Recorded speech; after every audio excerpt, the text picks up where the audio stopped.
جالي سؤال يعني عجبني، السؤال حلو ولقيت إن هو هيكون مفيد فعلًا لو عملت بيه فيديو.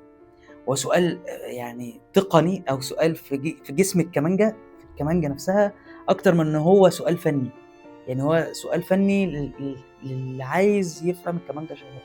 أنت فاهم أنا باقول إيه؟ تعالَ نسمع السؤال ونشوف يعني إيه الإجابة عليه ونشوف إيه الموضوع ده. ما تنساش بقى إن أنت تشترك في القناة وتفعل زر الجرس، حُط لي كومنت كده صبّح وتمسي، ويالّا بينا نشوف الموضوع ده.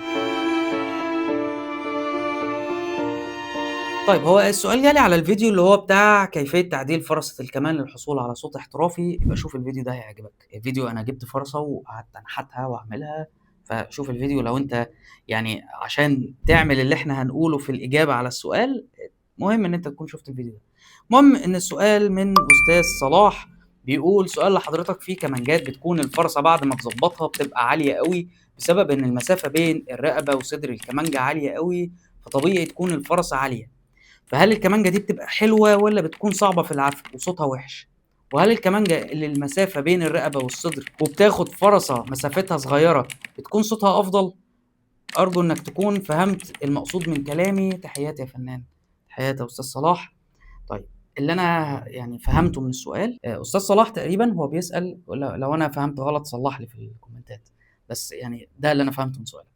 بيسأل عن المراية دي. في بعض الكمانجات بتبقى المسافة ما بين المراية وجسم الكمانجة عالي أو قليل، فهو بيسأل مين أفضل وإيه الفرصة المناسبة، يعني إزاي الفرصة تكون مناسبة للكمانجة دي. طيب بُص يا أستاذ صلاح، بُصّوا كلّكم طبعًا، أنا عايزك تركّز معايا في حاجة. أولًا كده أنا عشان أعرف أدوس على الأوتار وأعرف أطلّع النغمات مضبوطة، لازم الأوتار نفسها تكون مريحة. تكون مريحة إزاي؟ بإن هي ما تكونش لازقة في المراية وما تكونش بعيدة أوي عن المراية. طب إيه اللي بيتحكم في ده؟ اللي بيتحكم في ده حاجتين: الفرسة والأنف، اللي هي المنطقة اللي مشدود عليها الأوتار من البداية، اللي هي المنطقة اللي بعد المفاتيح على طول، بداية المراية. خلّينا نركن الأنف دلوقتي لإن هي بنسبة 90% بتكون تمام. خلّينا نتكلم عن الفرسة. ارتفاع الفرسة بيأثّر على ارتفاع الأوتار وبُعدها عن المراية.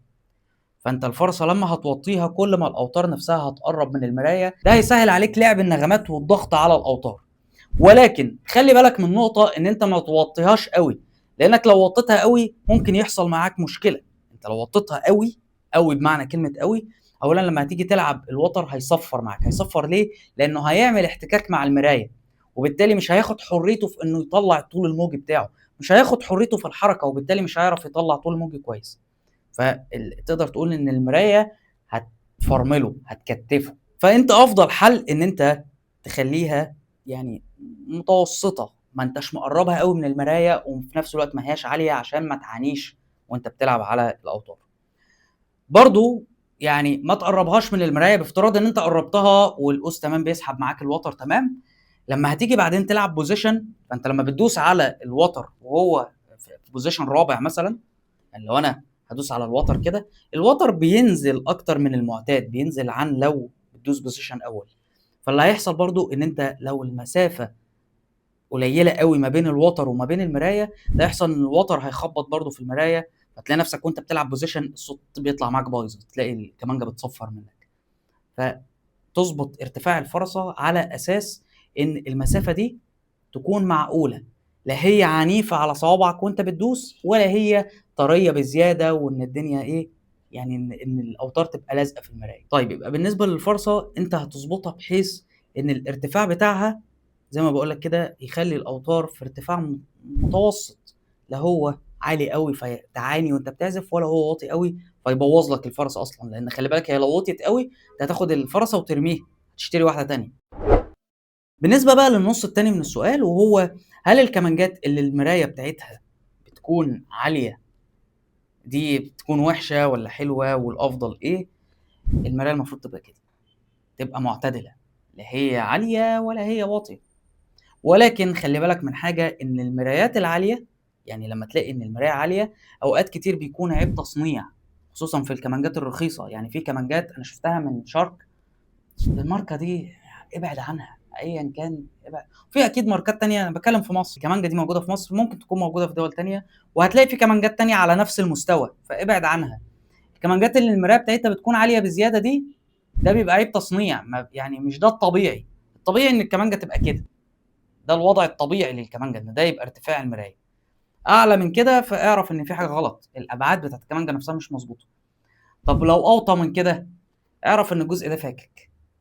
اه، الرقبه فكه من مكانها، الغيره بتاعها بدا يفك من مكانه. لما هيفك ايه اللي هيحصل؟ الاوتار شاده الرقبه دي كده. طبعا انا مش عايز اضغط عليها عشان مش هكسر كمانجتي اكيد، ولكن اللي بيحصل ان في ضغط عنيف بيحصل على الرقبه، فده بيخلي مع الحراره والجو الغيره اللي هنا يبتدي يفك شويه، خصوصا لو الكمانجه قديمه حبه. الغيره ده لما يفك على طول المرايه دي هتلاقيها قربت من الجسم، بتلاقيها قربت شويه شويه شويه شويه. انت بتلاقي فجاه الاوتار بقت بعيده وتقيله على ايدك، فبتفتكر ان الفرصه عاليه، ولكن لا، انت محتاج تريح الاوتار وتعالج الموضوع ده.